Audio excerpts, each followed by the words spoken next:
Dang, Josh. Come in here, very first thing you say is invite to server. We will drop a Discord invite link at some point during the stream. Give people a couple minutes to get in here, and then we'll get started. What's up, TX?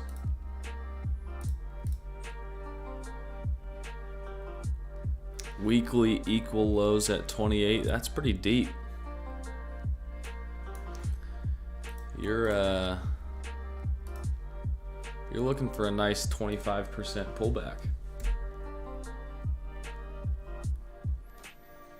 How do I get whitelists without being in Nancy Pelosi bloodthirsty Boogle squad?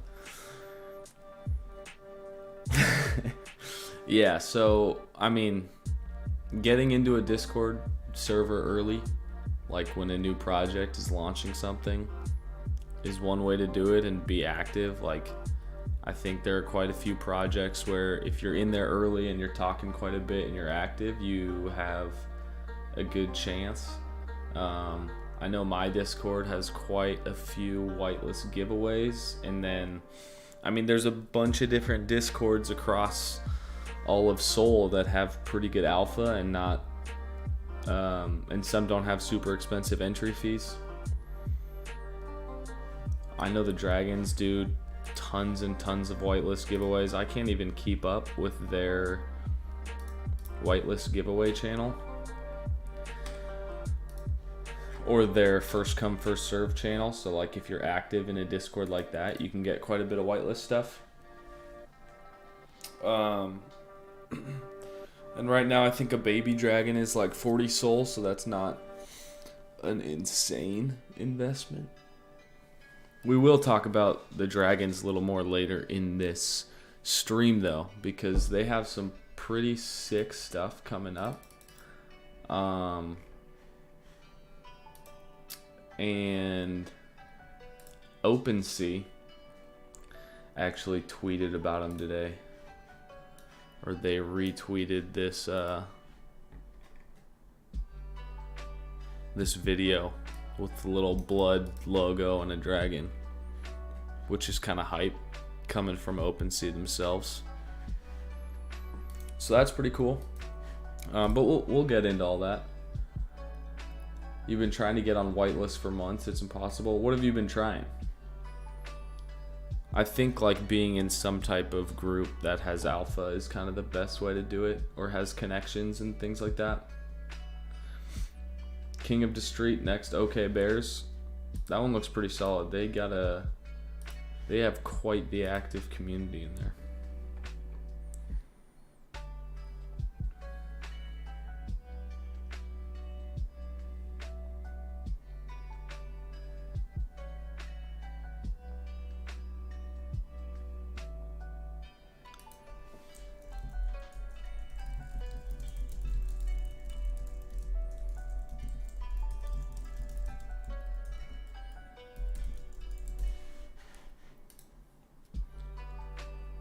No more Twitch streams. I'm kind of switching it up right now. A lot of people liked watching the streams recorded, and there's no extra step if I just stream on YouTube in the first place. It doesn't need to stay like that forever. I'm open to feedback, but it's where we're at right now.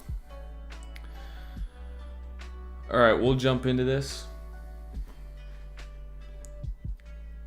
Maybe we will go back to Twitch soon if that's what people prefer.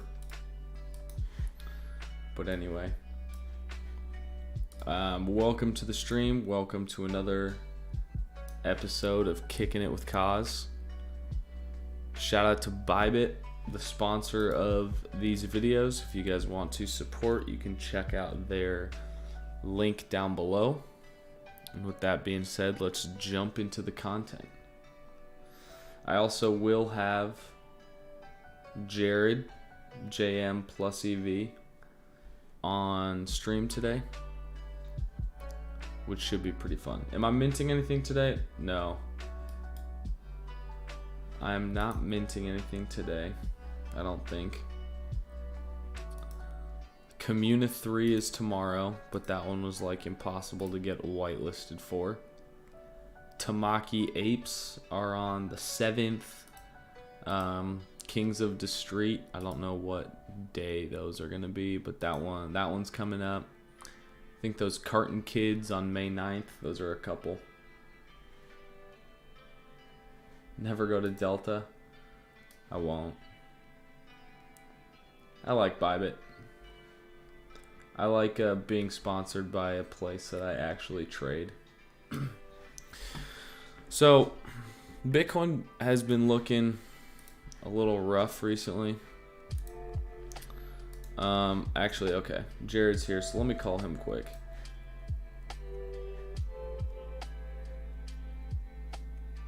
What's up, Jared? How we doing? Doing good. Let me know if you guys can hear him, if his audio is solid. Yeah, okay. Sorry, go ahead. I was giving the checks. Check two. All right, that's all I need to do. People should be able to talk. Should be solid. Yeah. The chat will have a slight delay now because this one is on YouTube. On Streamlabs, I like sign into my YouTube and Twitch, but it's like the account I sign in under is like what I can stream towards or something. And I signed out of one of them and then signed back into the Twitch one, and like all my settings were messed up. So I was like, all right, I'm probably not going to fix that right now this morning, but on Thursday I can do that. I don't know, man. There's a lot of people that are like, yeah, Twitch is good. There's a lot of people that are like, YouTube's better. I do like that it automatically uploads to YouTube afterwards, but it is nice. You have your thing that you can do like both at the same time or whatever. So maybe I should look into that. And then I do three. So I do Twitch, Twitter, and YouTube all at once, which you're not supposed to do. Twitch will actually like slap your hand if you're big enough. I'm just not big enough. How big do you think you? I mean, I don't really get that many more viewers. I think like you probably. I mean, you're larger than I am. You'd have to probably 10x your size for them to give a shit. So apparently, if you're supposed to be a 24-hour. Yeah. It doesn't really matter. Yeah. Yeah. No. Like you're supposed to give them a 24-hour exclusivity to be like a partner, an affiliate. Gotcha. You have to give them 24, which is dumb. Gotcha. Jared's audio is louder than mine. All right, let me turn him down just a little. Okay, Jared, say something now, and I'll. Now my audio is here. Is this the end? Are we about to get rugged? Check two, rug, yes, no? I think we're probably, I think I fixed the sliders enough now. Got it, okay. So we'll see what they say. I can turn it down a tiny bit. Twitch isn't too good with phone service. Got to be on Wi-Fi. That's the other thing with Twitch. Like, it'll just get laggy instead of getting lower quality. And so, like, if you're watching YouTube, and your service is bad, it'll, like, go down to 240p or whatever instead of, like, just stopping the whole thing for you. They said closer. If you want me to turn it down a little bit more, I can do that. But we'll jump into it. I mean, overall, what are your kind of views on the market here? What I'm kind of seeing, like, we had this nice breakout. It looked like we had this consolidation for a while, and then on March 14th, we started that uptrend all the way up to like 48K. Things were looking good, but then we kind of nuked back to the origin, and we've just been in a consolidation / slow bleed down since then. Obviously the equity markets have not been helping. NASDAQ making a new low here. S&P wicked the low. So like that's not really looking ideal. We're not quite that low. Like we haven't really made a new low. And I guess what I'm watching here most closely are these three lows relatively close to each other from kind of the end of February, beginning of March, like 37K. I think if we do kind of just get one wick to take all that out and then put a higher low in based on the February 23rd low at 34K, that we might be able to get some relief from there. But I'm just not eager to jump into a long position with how things are looking right now. Yeah, I generally agree. And just, like we talked about with Twitch and YouTube, when you're talking about these things and I have like a 12-second delay before I see what you're saying. So I can. I wonder if I should share screen on Discord. Yeah, let me do that. That might work. Well, anyway, regardless, I was able to see it. Okay, now I'm live with you. Perfect. So, what I was going to say was, I have this area right here. Like, if you took the swing low from like February 22nd and the swing low from like March 14th, like those two little areas, they're pretty close. 22nd it's like, and March 14th. Yep. So that region. That region right there. It's honestly this low back here from the beginning of February too. It is.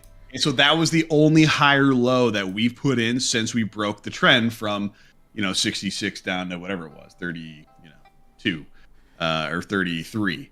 So after we broke the downtrend, if you're into DTLs, which I know you're not as much, but like obviously we had a little bit of a breakout. That's been the higher low that we have put in. The only thing we've put in that's been defended at all, essentially, since like the third week of January, right?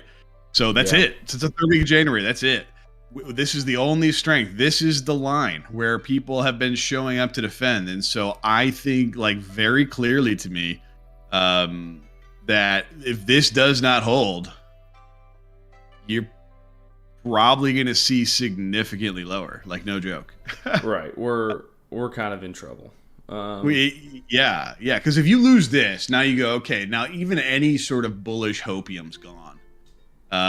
Because everybody's going, well, there was a higher low, which there was. We made a higher low, we made a higher high, we made another higher low, kind of another higher high. Like, so there was a little bit to be bullish about.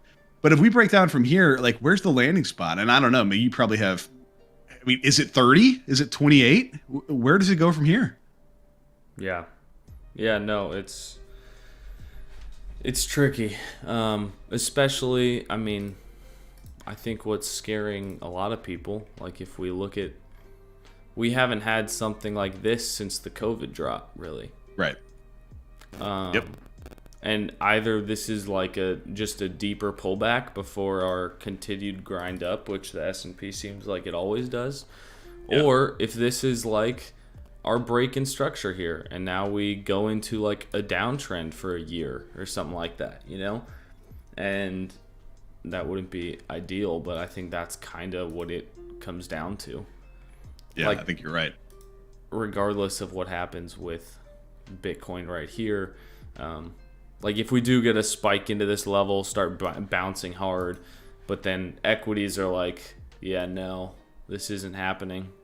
We're like, the equity market's not going to nuke with us pumping for as long as we're trading like a tech stock.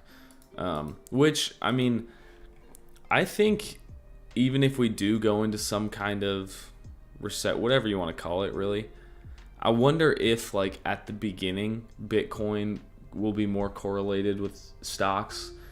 And then, like, when we're in the middle of things, I wonder if there could be, like, a little bit of a narrative shift during that time to, all right, maybe Bitcoin is more like a commodity, like a gold, than like a tech stock, and then kind of decouple on the way down, even though I hate that word, decouple, but I don't know. And you and I have talked recently. One of the things that I'm always checking out is how Bitcoin is performing now relative to the S&P. And we had been outperforming it for like essentially since that breakout, like the breakout of the DTL.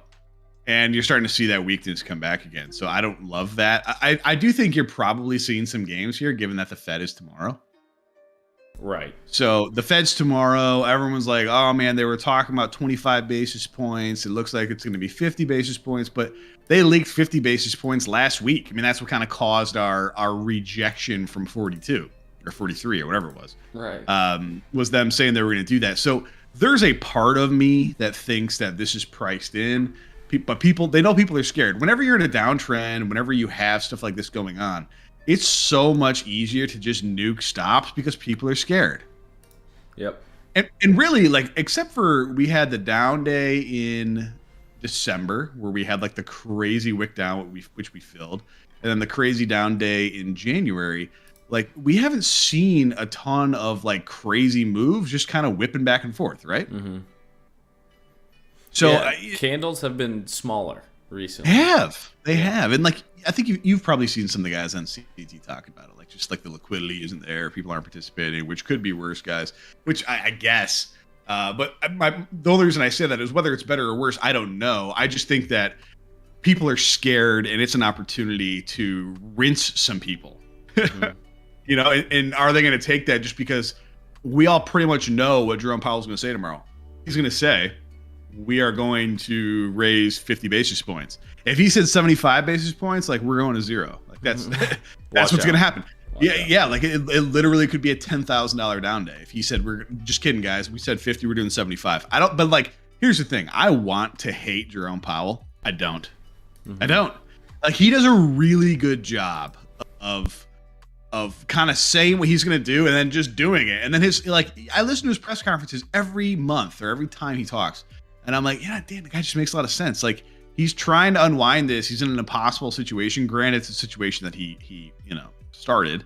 But, like, for real, he does a good job. And so I don't think he will come out and be like, just kidding, guys, 75 basis points, we're all screwed, particularly when I don't think that's going to happen, because also NASDAQ and S&P, like, they'll drop like 4 or 5% in one day. It will drop like a sack of hammers, dude. And they know that. Yeah. So. Yeah. The funny part is, through all of this, like, we're just talking about qualitative tightening, so QT versus QE, and that's enough for this shit to happen. Right. We're not even doing it yet, man.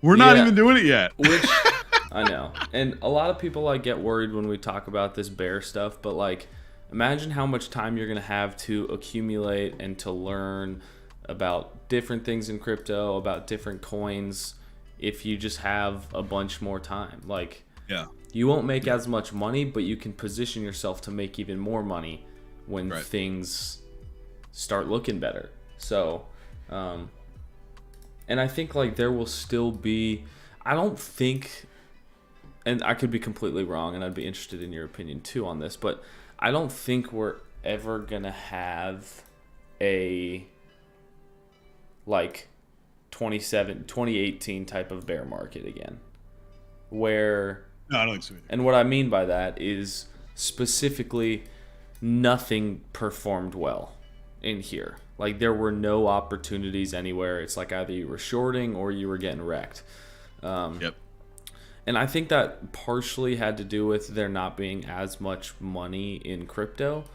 But fast forward to where we are now, I think even if we do get some kind of extended drawdown or, like, low volatility consolidation where, like, no one's really interested in buying or doing anything, I think you'll still see your occasional altcoin doing well. I think you still see NFTs doing well here and there. Like, these NFT projects, I honestly think, like, could be one of the best ways to make money if the market goes down, because there's still going to be good opportunities there, and it's not like these teams are just going to be like, all right, we're just going to stop building for 6 months until the market looks better.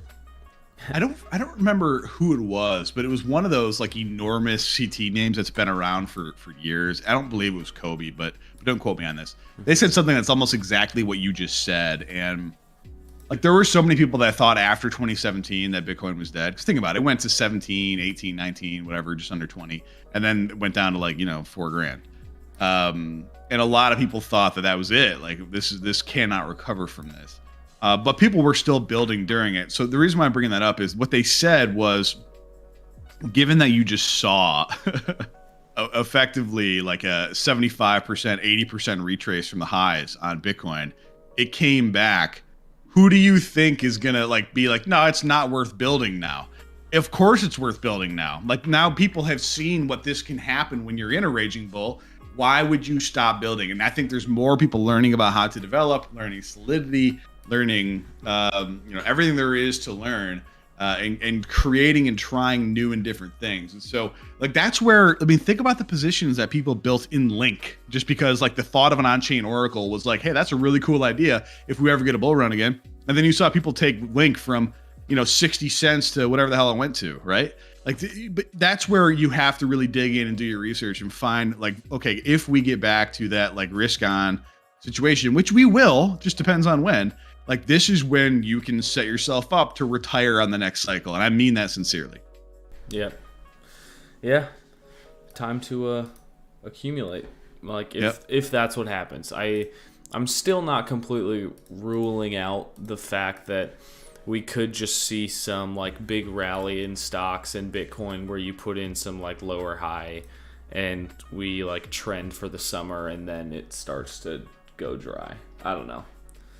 I don't think we're done. Like I said, I will right now. My current feeling is I am still bullish until we lose like 37. Yeah. Yep. I get that. And I guess what we've kind of been trying to say is you don't need to be like completely petrified if what happens is a bunch more downside coming. Like, it'll be okay. Right. Quite frankly, it's easier now to hedge than it ever has been, right? Like, there's so many exchanges, so many places you can go where if you just want to protect your downside. I had somebody in my Discord, which, by the way, I have a Discord now. Hey, it's up and running now? It's up and running. In fact, we got the research team starting to roll too, man. It's going to be sick. Let's go. So it's going to be pretty sweet. Where there's like people dedicated to certain ecosystems that are reporting what they find, and I'm essentially trying to democratize like 50 people into a closed research team to find gems during this next period in crypto, which I think will be fun. Love it. I'll have to move that Discord up on my with NFT stuff. You just get into so many Discords. And so every now and then I like fix it by moving the 5 ones or whatever that I keep the closest eye on to the top of my list. I know what you mean. Like, I wish a new Discord, they put it at the bottom of your list instead of at the top. But anyway. I agree. Yeah, it screws everything up. Is that open to the public, or will it be like so the research teams, if you're not on the research team, I don't know, man. I haven't decided yet. Yeah. Right now, I'm saying if you're not helping contribute to the research, you don't get access to the alpha. We already found a couple bangers that have worked out really, really well, and it's like, I don't want people to just join and be like, oh, hey, let me ride on the backs of your hard work. Like that bothers me. So I haven't figured out a way to do that yet. Yeah. But we'll see. Yeah. But you're in there already, so you should come hang out. I know. I'm looking for the Discord right now. Plus CV Discord. I'll ship it to you. Good. Anyway. Yeah, right. I forgot what I was saying, but essentially, what were we talking about before we got into the Discord? People don't need to be like petrified about a bear market. Oh yeah. Just people are going to build. There's going to be a good time. You can always hedge now, where a lot easier than you ever could, right? Like, the point of leverage is to really help yourself, manage downside or upside exposure. Just people use it like degenning idiots, right? Like, I have, a portion of my net worth on Bybit, right? Yep. Shout out to Bybit, sponsors of the program, for yours, not mine. Yes, sir. So I use Bybit because, in my opinion, it's the best exchange there is. And when I see things where I'm like, okay, I have alt positions open that if Bitcoin rugs here would drastically impact my positions, right? So then I use that. I use that idea to say, okay, I'm going to go 2, 3, 4 times leverage here just to hedge. And yes, I'm technically over my collateral, not a position where I'm going to get liquidated, but I can help protect downside moves. And people don't use it that way. They use it like idiots instead. So do that, right? Like, if you get into an area where like, oh my God, the rug could be pulled out here, be smart, protect yourself as best you can. Is it going to make up for all of your losses if like the altcoin market completely rugs? No. Can you offset a lot of it? Yeah. So that's what I would say. For sure. 69 watching. Nice. Agreed on 37K. Sweep and recovery would be nice. Yeah, I think that's kind of one of the more bullish possibilities right now. Something like this, and then you get back above, look for a break of this downtrend line, however you want to draw it. Absolutely. Something like that, I think, could be some short-term relief. And like, even if this is kind of our shift, right? Like, whatever, we put in this new low, you could still look for a lower high, and that could come like around here. Oh yeah. So yeah, it's still potentially a 20, 25, 30% move, Right. Yeah. No, that'd be That's pretty big. So I feel like I did kind of miss the bulk of the possible short. I think the short looked incredibly clean on Ethereum, but I just haven't been trading as much. Like, I've been traveling around and whatever, busy with stuff. But this high broke above, really clean breakdown below, big bearish candle, close below, retest, and then like that. Yeah, you're that right. Doesn't get much Yeah. cleaner. So I did not see that on Ethereum. You're right, though. That was actually pretty clean, picture perfect. Right? Yeah, that was really good. So like, I actually had this line on there, but then it was like this day that I looked back, I was like, oh, whoops. Oh, well, that was it. Didn't check. Yeah. So yeah, I would say at this point though, like, you missed the bulk of the short. It's time to look for longs for a lower high. And yeah, I was also like looking for longs back here, but never really.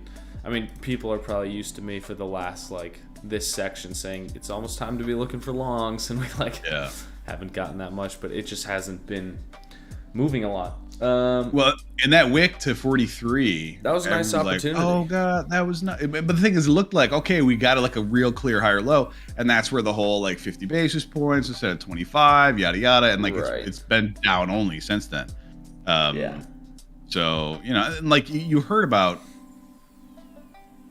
China is probing about how they could protect themselves from U.S. sanctions, and is that real or not? I don't know. But I do know when there's smoke, there's fire. And so, like, are they thinking about moving into Taiwan? Because that'd be a big deal. And, like, are they trying to circumvent the U.S. dollar and any financial sanctions that could be put upon them if they were to do that? Okay, how do they do that?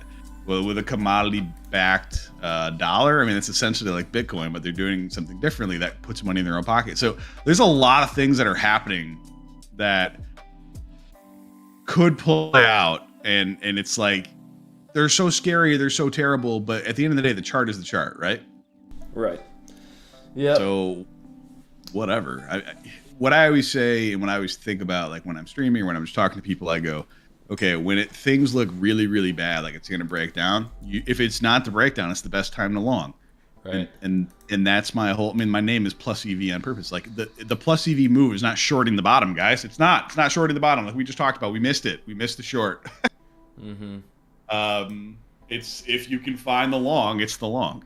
Right. If not, you hold on to your butts till you see a good one. Yep.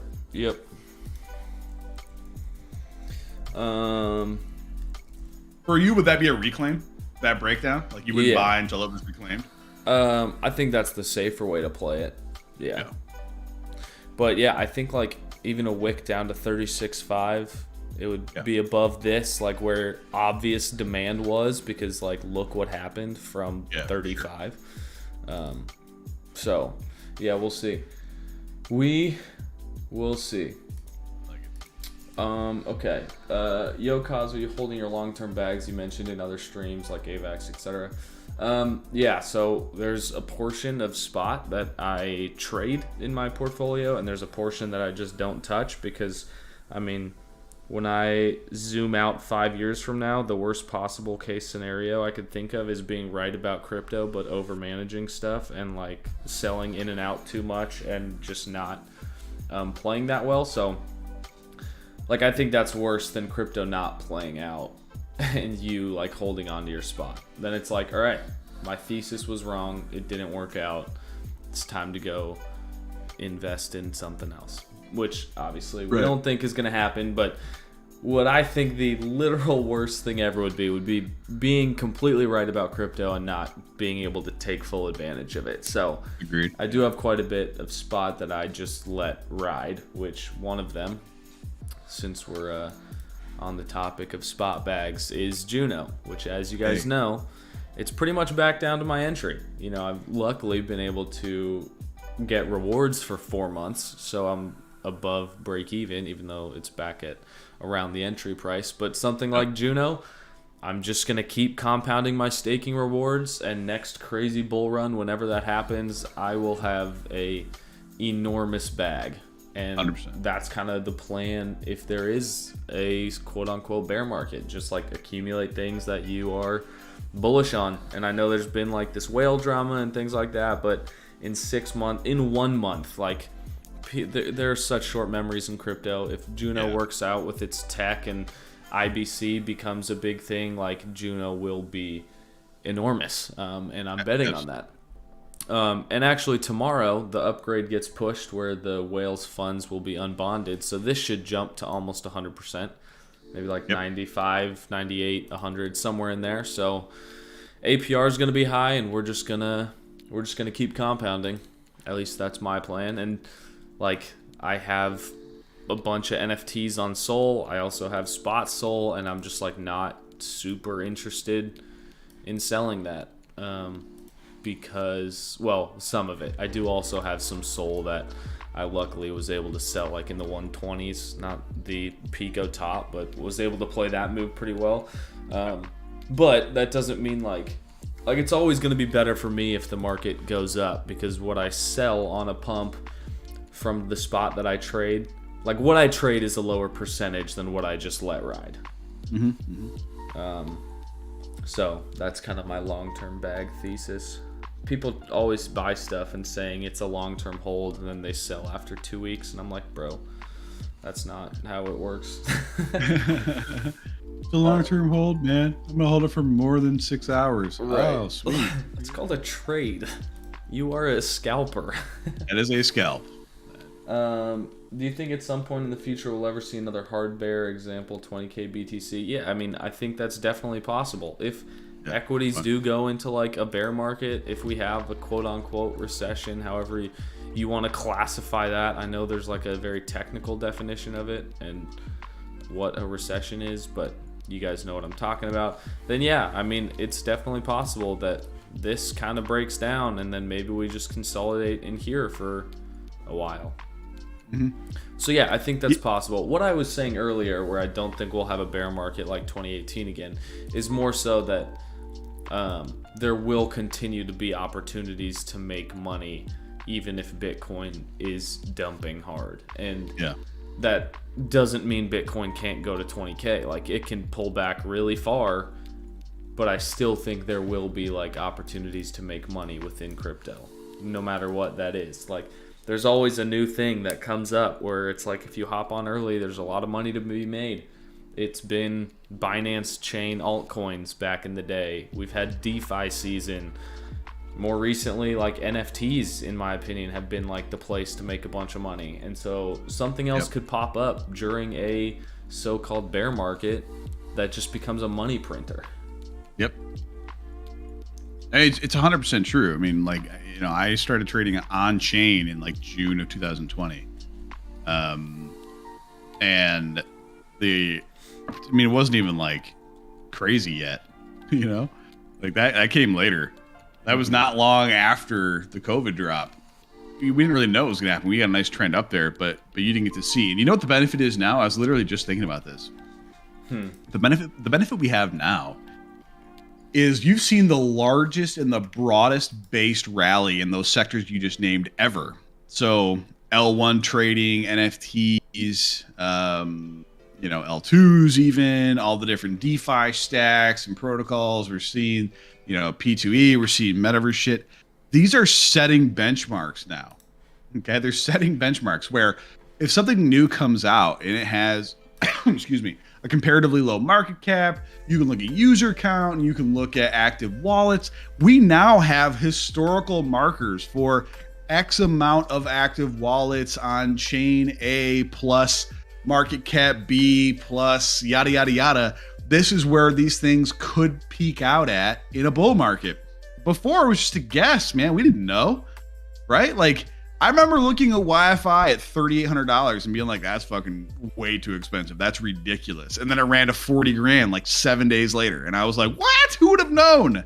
And you've seen all these crazy things happening. Like, I was talking with a buddy earlier. I remember looking at Bored Apes at 18 grand and was like, this is stupid. Well, it was not stupid. I lost out on a heck of a lot of money by thinking that was stupid. So now we have things where, like, this is part of the idea with the research team is I want to go back. I'm going to create a database that's completely closed off, but where anybody who's a part of that team can go in and go, what was the top? What was the median? What did it look like? and put all those metrics in, so you can essentially go and say, hey, if we're in like the bear market of late 2022 and 2023, but we see some good projects, how do you know when to sell? Well, now we know what the targets could be if things come back, and you can start actually building positions with Link at 60 cents, with with AVAX at $6 or whatever it is, like not those specifically, but you can see what they can grow to if they hit, and that's really exciting to me. Yeah. So I don't know. I'm also a maxi where I just love crypto, so I'll be into it. But I know the problem is, guys, a lot of people are going to leave Crypto. Yeah. Yep. And the same thing has happened in other bear markets, but every time. Those who stay will be rewarded. Those who stay will be champions. That's right. Go blue. Go blue.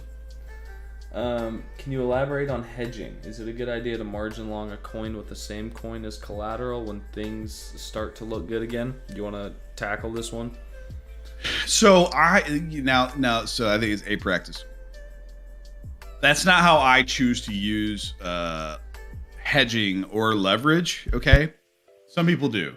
That's not my move. I'm very conservative. I rarely ever use leverage, and if I do, it's just to cover, like I was describing earlier. Coin margin on collateral is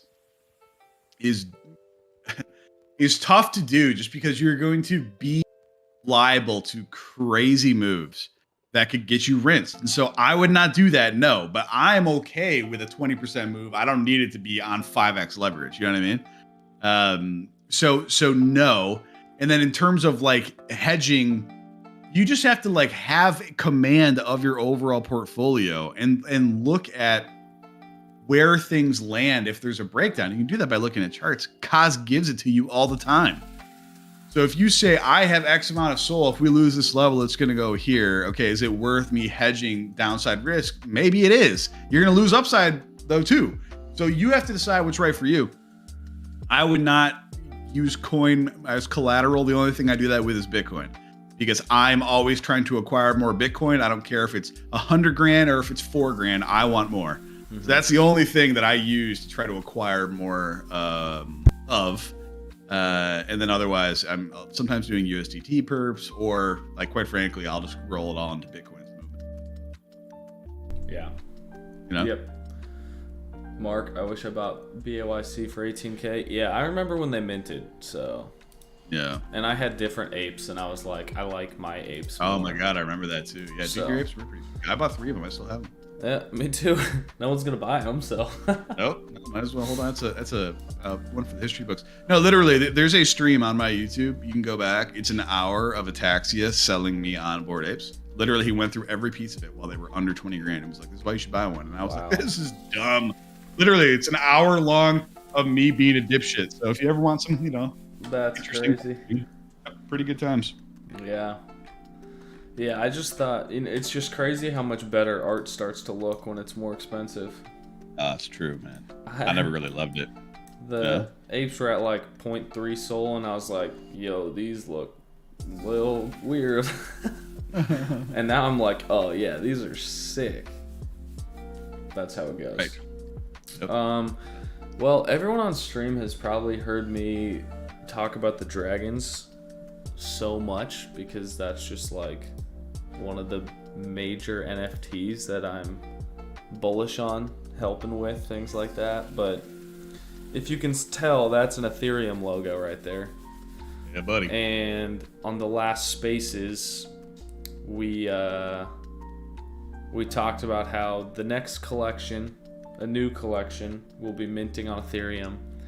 And if you buy Blood Moon Boku, which is on Magic Eden, that is basically your free mint pass to the Ethereum collection. So pretty exciting stuff coming there. I know they're going to implement some like new tech to do it, because it's obviously like this sole NFT that you hold to be able to mint something on Ethereum for free. So I'm excited to see how that all works out. But yeah, they're making Is there an ETA on that?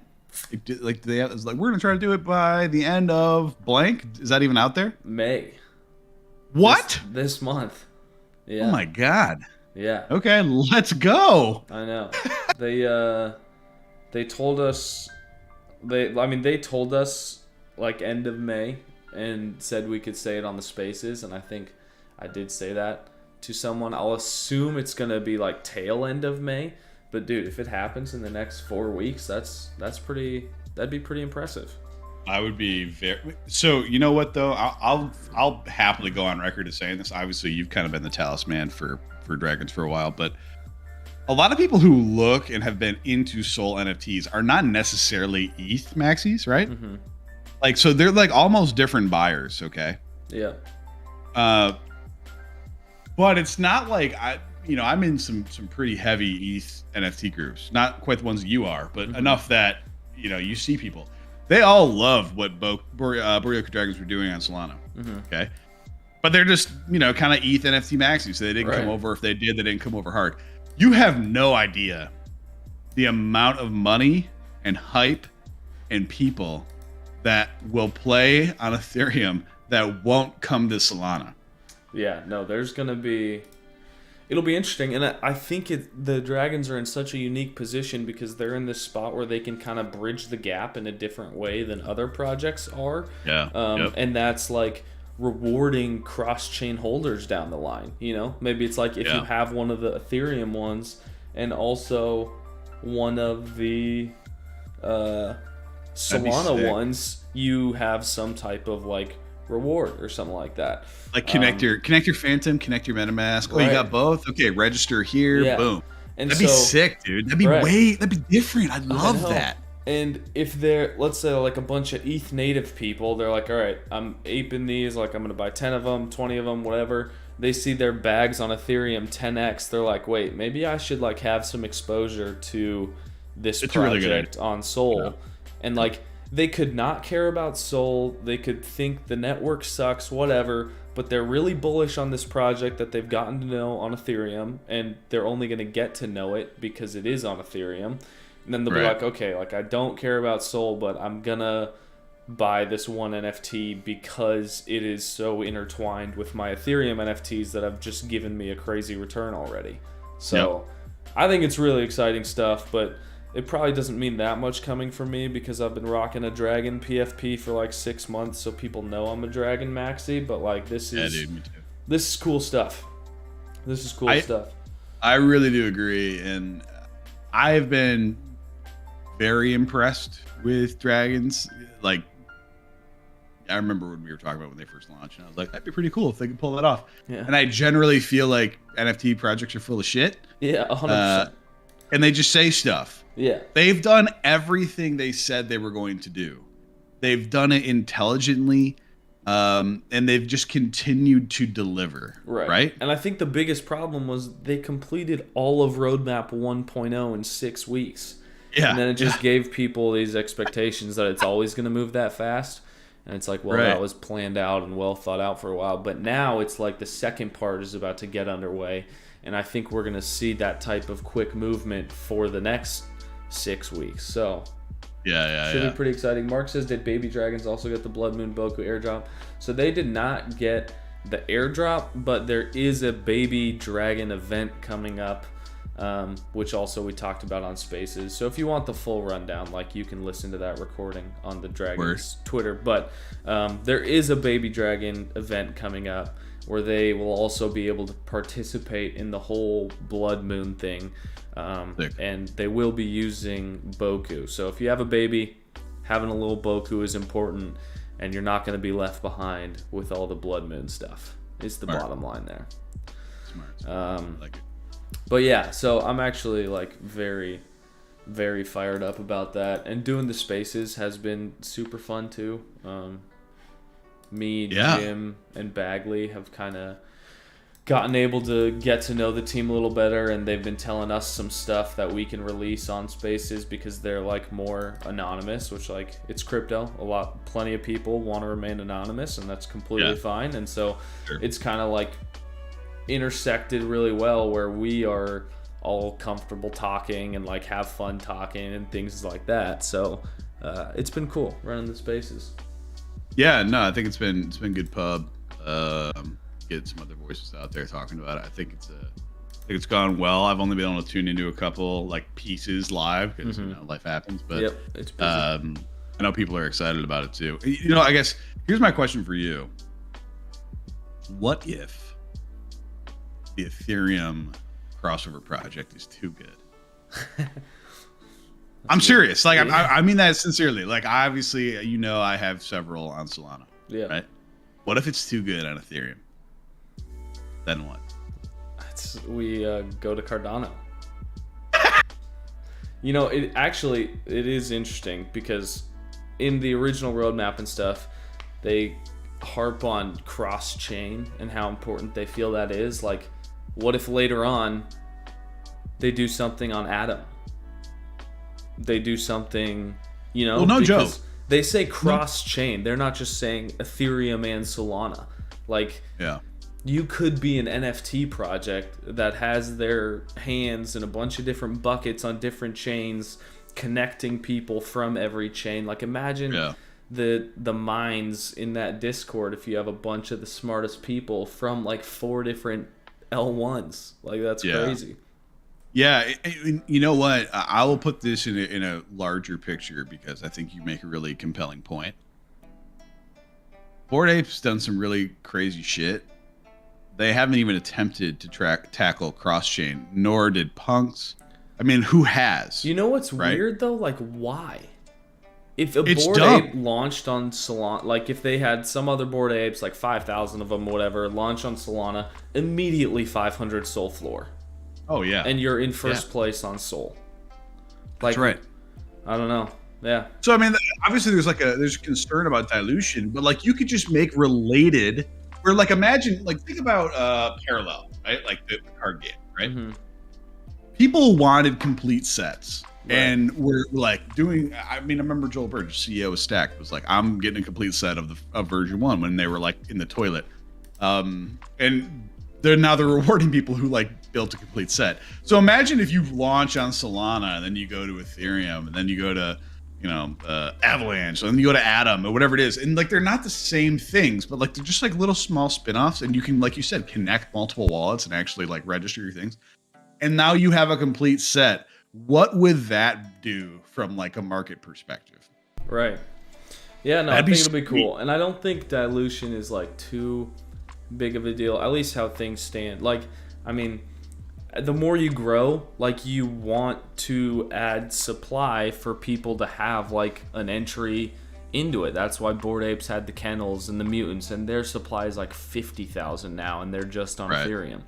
And so like, supply is bad if there's no demand for your project, and if you're just like trying to create value out of thin air but no one actually wants it, then yeah, like diluting supply sucks. But if there's tons of interest, like adding supply strategically, I think is the best thing you can do, because how do you become a big brand in the space or like a global brand, and like you need more people.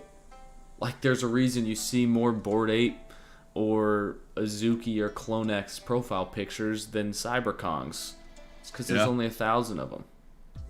So, yeah, should be exciting. More stuff will be coming out. I'll probably do another Spaces with them on Monday, but sick. We've been doing them the last 2 Mondays, so we'll see what happens. Pretty exciting stuff. I think dragons, some altcoins, and overall market were the main things I wanted to touch on. If any questions come in the next couple minutes, we can answer those. Anything you wanted to talk about specifically? Not really, man. Like I said, I think you got to keep an open mind. I think what I would just say is I don't know where we go from here. I mean, but to me, it's pretty clear. Wait, you don't know exactly what's going to happen? Why do why do I have you on here? I wish. Yeah, so right, I'll do it better next time. To me, this is like fairly clear, right? We need to hold 36.9 to essentially, 30. Essentially where we are now. Like this area is crucial, and if we lose that, we're probably going to have like a pretty nasty down day. And then to me, there's another area that's super key. That's like 31 to 29 ish. Okay. So 31 to 29 Yeah. Oh yeah, kind of origin of this, like correct. because this was the demand that led to exactly the 2x. Yeah, no, I'm with that, especially because I think everyone's going to be looking to take out these lows, which like like everyone on Twitter's talking about that. That's makes sense. It's fine. Like I'm not dissing anyone for thinking that, but and you can see it there. You can see on the chart you're on right now. The kind of like the 3-day. Basically, looks good. It's this region. It's that area. And it extends back to like before the first highs too. It's the same area, which is what's nuts about it. So I have and yes, we have a wick in there, but like well, like this is the demand, right? We have one wick in the demand, this one in the top of it, but you could come take out all that. Everyone's waiting for these to be swept, but you actually are taking out these lows into this demand, and then you push it from there. Because I mean, that's right. Where's the next obvious support other than like just a sweep of the lows? Probably like 24. Like no joke. And I like think 20 is the better one below that. That's it. If it breaks down, we're going to 20. Like it would be the previous high retest from 2017. Unless it's just like the sweep of those lows. Which I think is very possible. So to me, I try to. Those are the scenarios to look for, though. Exactly. I do the same way you do, where it's like, look, I want it to stay here. I'm a crypto bull. Hopefully we put in a low and move up higher, and I'll position myself for that. But it's not like this is a lot of question marks, right? Like, so if we don't hold the area we're talking about now down to like 36.9, there's a pretty good chance we're going to go to 29 to 31. I think 29 to 31, even if you did wicks below that, are going to have some major players that come in. Okay, I'll position myself appropriately for when that happens. And then play a bounce. Even if that bounce is only up to where we are right now, that's a 20% move at that point. And you can play those things and then hedge. So there's a very clear playbook here, and you can just base your decision making off of that. And even though it's not fun, it's also not difficult either, and there's some beauty in that. Yeah. So we just play the hand we're dealt. That's just saw a tweet by Juno Network that Juno Tools version 0.1.0 launches next week. Do you know much about Juno Tools? Highlander is a key member of the Juno Tools team. Okay. And it's going to be pretty sweet. So like essentially what Juno Tools is designed to do is to take literally you and I are very smart guys. We're good traders. But we don't know nothing about coding. We know nothing about coding. We know nothing about launching a token. With Juno Tools, you literally could do everything from organizing an airdrop, creating a DAO, setting up tokenomics, launching a dApp, launching a staking network. You have to know nothing. Wow. To launch a token there. And this is what people always forget about Juno, and I know we're trying to get off here because I gotta go too, but like they're creating an environment where literally anyone can come in and launch a token and not have to really know much about it. And assuming Cosm Wasm launches the way that we expect that it will, it's gonna be you and I, not knowing a damn thing, could launch a cross-chain token in the Atom Cosmoverse, right? Pretty crazy. That's pretty cool. And it all starts on Juno. You don't think there's gonna be demand with that? Right. Yeah. No, it is. Eventually at least. Right? So last question, and then we'll sign off. So what's your strategy at the moment? Are you degen aping into alts, or are you slowly DCAing, or are you trying to time the bottom to finally start buying? So I would say, with Juno specifically, I'm just compounding my rewards, and that's how I'm like adding to that bag. Instead of selling my staking rewards, I'm just restaking it, and so that. I mean, you could think of that as DCAing because it's like every day just getting a little more no matter what price it's at. And I think that kind of is the way to do it. And I wouldn't be like deploying an entire fiat bag right now because it's like we have no idea what's going to happen. But if this does start to break down and it looks like we're coming down to around 30, during this whole drop, and whether that's like now or if we have a bounce up and then we get something like that, I think when things are looking ugly just is when you want to be DCAing in. And when things start looking good, like the ideal entry has kind of been missed already. So that's right. So I would say DCA. I'm not just aping into alts right now to clear that up. You're probably on the same page. Absolutely. Cool. Yeah, you guys got to be smart. You got to think through this shit, guys. Yeah. Yeah, and I'm not going to try and perfectly time the bottom. I'm sure if you're DCAing, like some of your buys are going to be around the bottom on some tokens, but like you probably won't nail the exact day with your entire bag. So, Nope. All right. Appreciate you guys tuning in. Jared, thank you for Thanks for having me on, man. joining. Here, let me. This is the guest's Twitter for anyone that joined late or doesn't know. At JM plus EV on Twitter. Thanks, no worries. So if you guys want to follow him, good insights. And then I will be streaming again on Thursday or recording a video. We'll kind of see what you guys want to do. And yeah, maybe I'll try and finally figure out how to stream on Twitch and YouTube at the same time. Should be up if you want to talk about it. By the For way, sure. one last little ounce of hopium. The S&P is not dumping, so I don't know why we Right. are. Yeah. That makes no sense to me. There's something they don't know about, or people are just trying to run the lows. Just everybody, that we don't have to do it now. We don't have to do it on screen. Go look at the S&P. Go look at Bitcoin. Tell me why we're down like we are. We're down 2.5%. They're up almost, over 0.5%. Right, and They're this, I don't know if you're still looking at my screen, but I am, yeah. traditionally with Bitcoin, like this is how I would kind of look for a bottom. Yeah. Exactly what the S&P did. So we'll see what Yeah. happens. I don't know, man. Yeah, not the Maybe end of the we'll- world yet. Maybe we'll be happy. Who knows? Right. Who knows? Anyway. All right. Thanks for having me on, brother. Yep. Appreciate you guys tuning in. Talk to you soon. Thank you very much, Jared. Yeah. No problem. See ya.